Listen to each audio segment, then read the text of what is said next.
Hey guys, how's it going? Chris here today with the 2018 Toyota Land Cruiser. So I wanted to make a little bit of a different video on this tonight, and the reason is I just drove this Land Cruiser about 700 miles to Pittsburgh and back this weekend. So I've got a little bit more seat time in this truck than I usually do with most of the press cars that I test.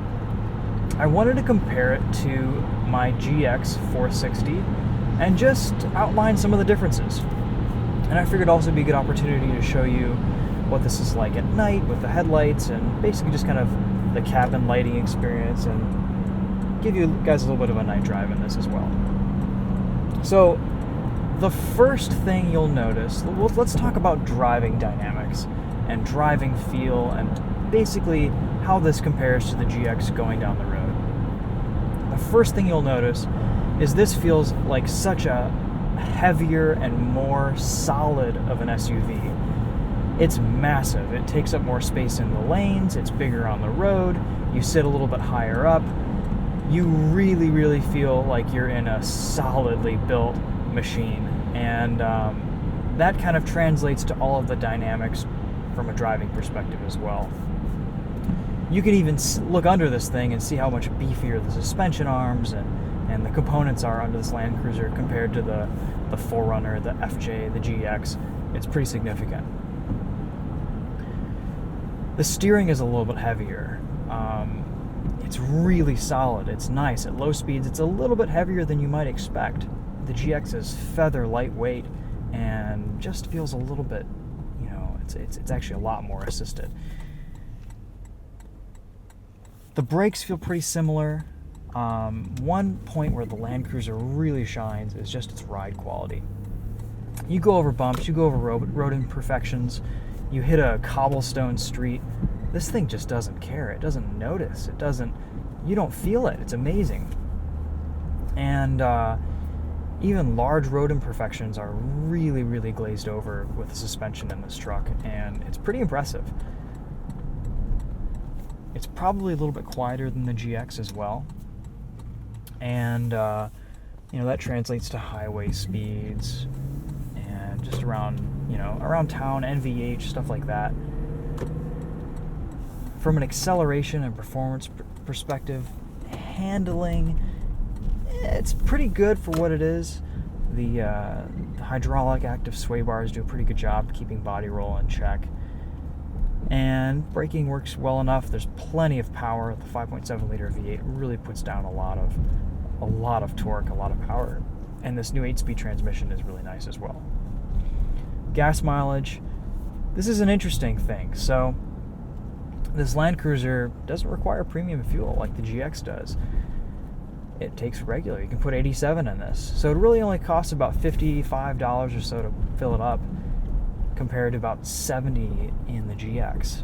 You're going to get a little bit lower of a fuel economy number. I've been averaging around 15 miles to the gallon on this on the combined cycle, and probably closer to 18 on the highway. But as a result, you don't have to spend as much on fuel. In my GX, I've been averaging probably about 19-20 average throughout multiple fill-ups, and in this, it's pretty consistently been about 15 to 16. There's plenty of features still, even though this isn't the LX. It's not the fully loaded, highest tech version of this Land Cruiser platform. It still has radar-guided cruise control, which works fantastically well. It's a really, really useful feature on long road trips. I found myself using it a ton. I'd go miles and miles and miles without having to touch the accelerator or the brake, and it was really nice. You still have heated steering wheel, cooled seats, heated seats. The JBL sound system in this SUV just bumps. It absolutely is a phenomenal sound system. It sounds really good. The bass is strong, really fills the cabin up well. Definitely would swing for the JBL in this.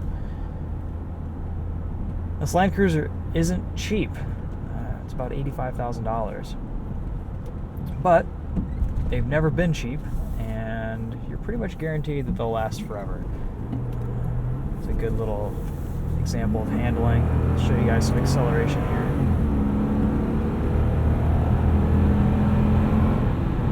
Plenty of torque, plenty of pull at high RPMs. The 8-speed keeps things pretty close with transmission ratios.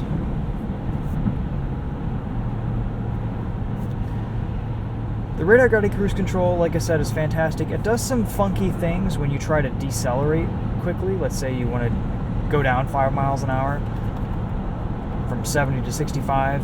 It'll downshift a bunch for you sometimes, and then sometimes it'll hit the brakes. It's a little bit inconsistent with that. But otherwise, it's a really good system, and it works quite well. Very little road noise and wind noise on the highway. Toyota's done a fantastic job insulating the cabin on this. There's actually a pretty surprising amount of grip around corners. Getting a little bit of tire squeal at 50 miles an hour. Not bad for how massive this thing is.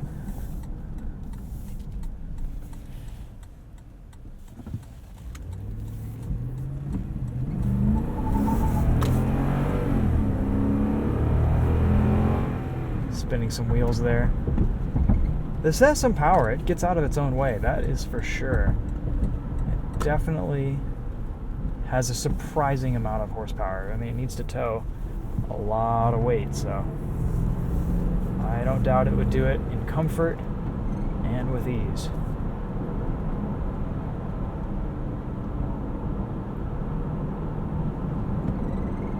Overall, this is a fantastic SUV. These later versions of Land Cruisers really, I mean, they feel just awesome.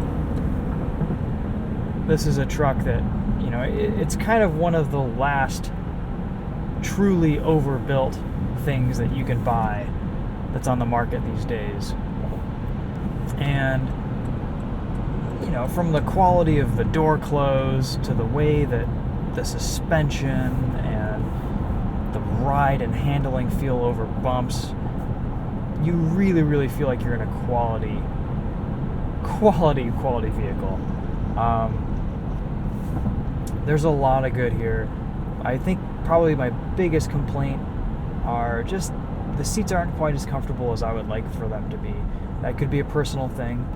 Otherwise, you know, the fuel economy is not great, but you know, it's about the same as what you'd get in like a Sequoia, or you know that going in. You're not going to expect great gas mileage with this.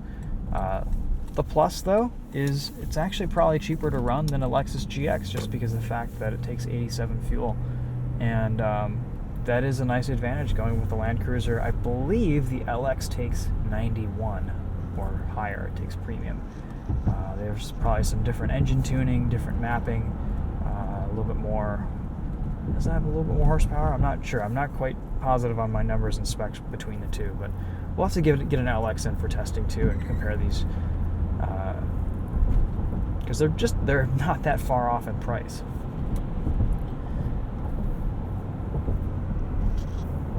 Anyway, guys, that kind of is all I want to say.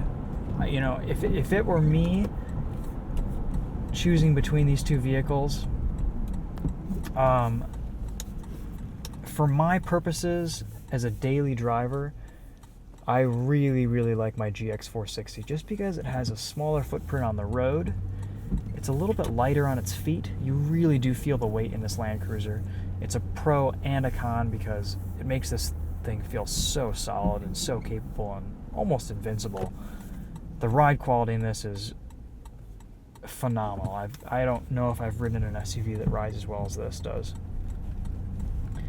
And there's less complexity to this Land Cruiser. There's not a fancy suspension system. There's not a lot that's going to go wrong that's going to break in this. The seats are all manual in the back. The tailgate can be disabled to be fully manual. It's a pretty bulletproof package, and should serve you for years of use. They're not bad used buys either. The GX, though, I think the seats are a little bit better. It definitely handles better. It's a little bit lighter on its toes, and it's a lighter, smaller vehicle. Doesn't feel as solid, doesn't ride as well as this Land Cruiser. They're both really pretty awesome buys, but it's been pretty fun to drive this all week and just kind of experience the differences between the two.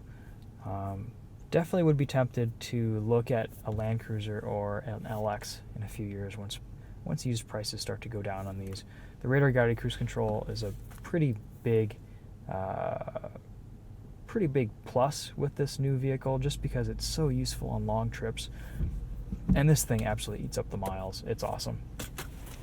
It was a lot of fun to drive this weekend. It was just a little bit big to hustle around the city, but it wasn't undoable. It was a little bit tight in some scenarios, but we made it. We got through. You can see there's some pretty nice interior lighting here. The back seats have a ton of room. And there's a pretty decent amount of room in the third row too. I'll do a review during the day and kind of give you guys an idea of what it's like to sit back there as well. I'm not as sold, honestly, on the Land Cruiser's looks for this generation. These 200 series Land Cruisers and LXs are just a little bit ugly. I think this newer refresh looks better with this grille, and this is a nice spec. I love this color. I love the interior. It still has that classic shape, but the back end is just a little bit large. These taillights, they look like bug eyes.